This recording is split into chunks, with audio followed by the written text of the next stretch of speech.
नमस्कार। एक बार फिर हम आपको बताने जा रहे हैं कि ये जो नया कृषि कानून आया है, जिसको लेके किसान कानून जिसको कह रहे हैं, फार्मर्स एक्ट है, तीन कानून है दरअसल, जिनको लेके लगातार बात हो रही है। लेकिन आज हम जो बात कर रहे हैं वो किसानों के बारे में नहीं कर रहे हैं, किसानों के हितों की बात नहीं कर रहे हैं। हम आज बात कर रहे हैं कि मिडिल क्लास को लेकर, कि कैसे मिडिल क्लास के ऊपर इन कानूनों से असर पड़ा है। सबसे पहले हम बात करेंगे, आपको बताएंगे आंकड़े, लेकिन उससे पहले हम आपसे कुछ जिक्र करना चाहते हैं। अभी हाल में हम सब ने एक कोरोना की महामारी देखी, बीच में एक ऐसा मौका भी आया कि जब लॉकडाउन लग रहा था और पूरे देश में ये महसूस किया जा रहा था कि अब जो है वो हो सकता है कि ज़रूरी सामान की किल्लत हो जाए।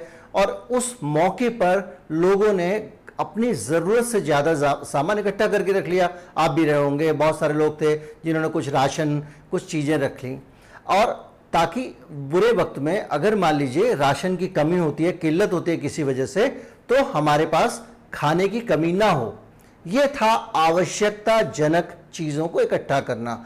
अब कल्पना करिए कि जब ऐसा कोई मौका आने वाला हो, जब कोरोना काल आने वाला हो, और कोई एक आदमी जिसके पास बहुत सारे पैसे हों, जिसके पास सैकड़ों करोड़ रुपए हो, इसका हज़ारों करोड़ रुपए हों, वो सारा का सारा राशन खरीद ले, सारा का सारा दाल खरीद ले और अपने घर में रख ले। अगर ऐसा होता है तो आपने सोचा कि क्या होगा? अगर वो ऐसा करता तो पुलिस उसको जेल में डाल देती, क्योंकि हमारा कानून इसकी इजाजत नहीं देता। लेकिन अब केंद्र सरकार जो कानून लेकर आई है, उस कानून में आप जितना चाहें उतना चीजें स्टोर कर सकते हैं। 5 चीजों को स्टोरेज की लिमिट से बाहर किया गया है, जो बहुत जरूरी चीजें हैं, जैसे कि अनाज को बाहर कर दिया गया है, जैसे दाल और दलहन को बाहर कर दिया गया है, तेल और तिलहन को बाहर कर दिया गया है, आलू को बाहर कर दिया गया है, और प्याज को बाहर कर दिया गया है। सोचिए, ये 5 जो बेसिक चीजें हैं, ये सारी की सारी इनकी होर्डिंग्स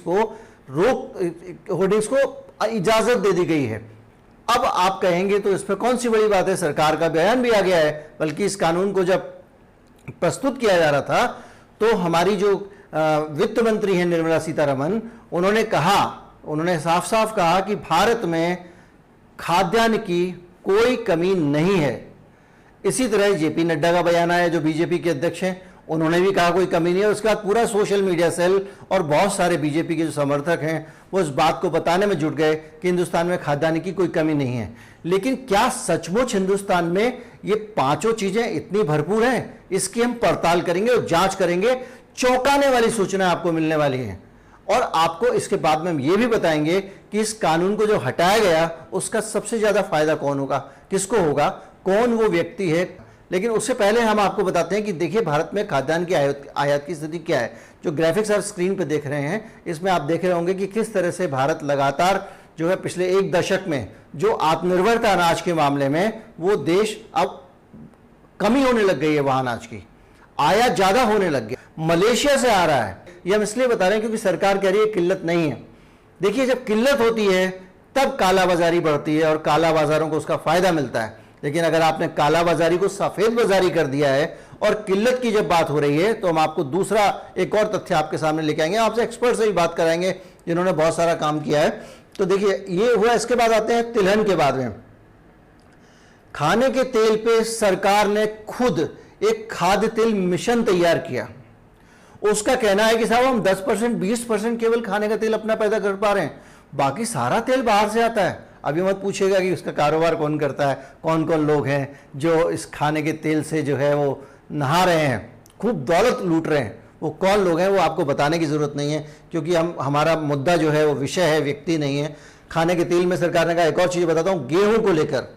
गेहूं एक ऐसी चीज है जो भारत के हर हिस्से में ज्यादातर जगहों पर पैदा होता है, कोई कमी नहीं है। पंजाब, हरियाणा, मध्य प्रदेश बम्पर पैदावार होती है गेहूं की। लेकिन क्या ये गेहूं जो है वो पर्याप्त हो रहा है हमारे देश में? डाउन टू अर्थ लिख रहा है कि हमारे देश को 50 लाख टन गेहूं अब आयात करना पड़ रहा है। ऐसा पहले नहीं था, हमारी पैदावार काफ़ी थी।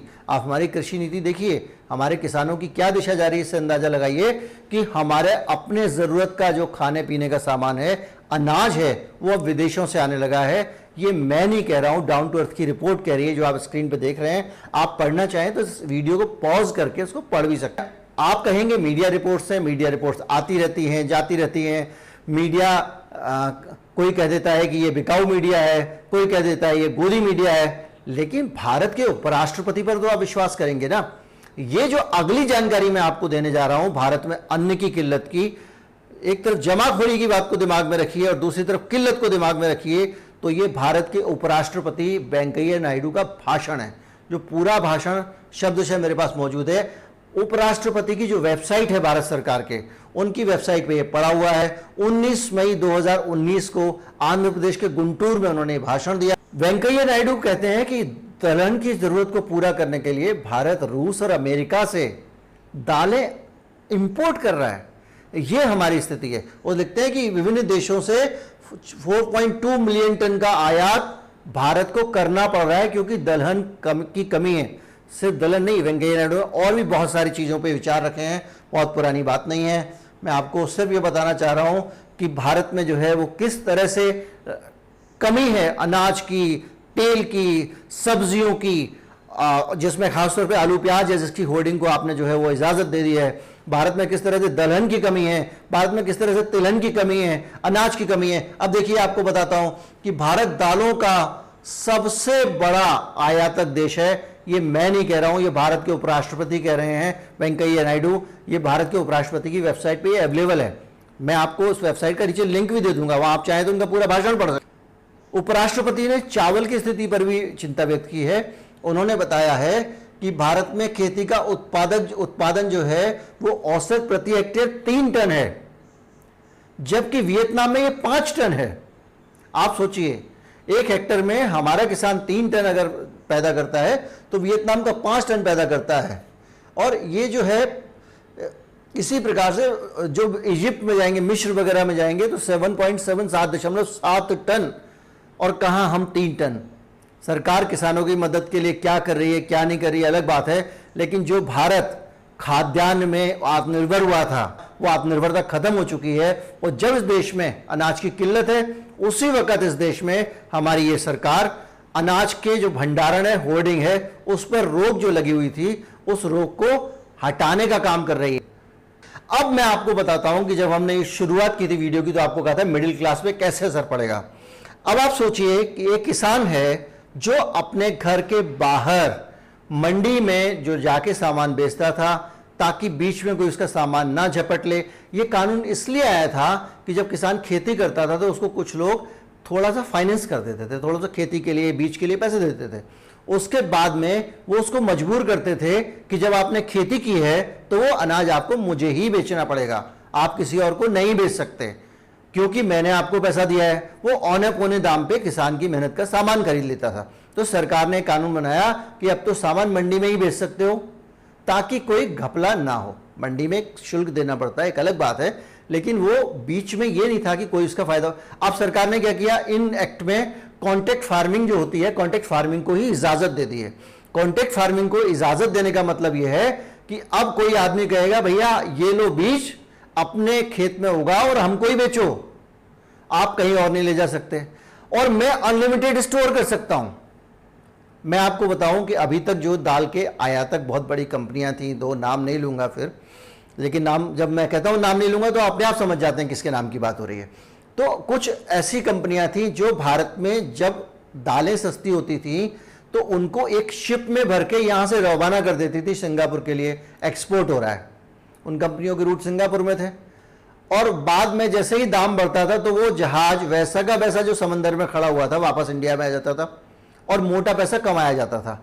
ये तब था जबकि दाल के स्टोरेज पे रोक थी, भारत में आप स्टोर कर नहीं सकते थे। अब आपके दाल के स्टोर करने से रोक हटा ली गई है, तो अब इस तरह के शिप की हरकतें करने की भी जरूरत नहीं है। लोगों के पास बड़े बड़े वेयर हाउसेस हैं, आप पता लगा लीजिए किसके पास भंडारण के कितने कितने वेयर हाउस हैं, तो वो सारा का सारा अनाज वहां जमा हो जाएगा, मन चाहे दाम पे बेचा जाएगा। जेब किसकी कटेगी?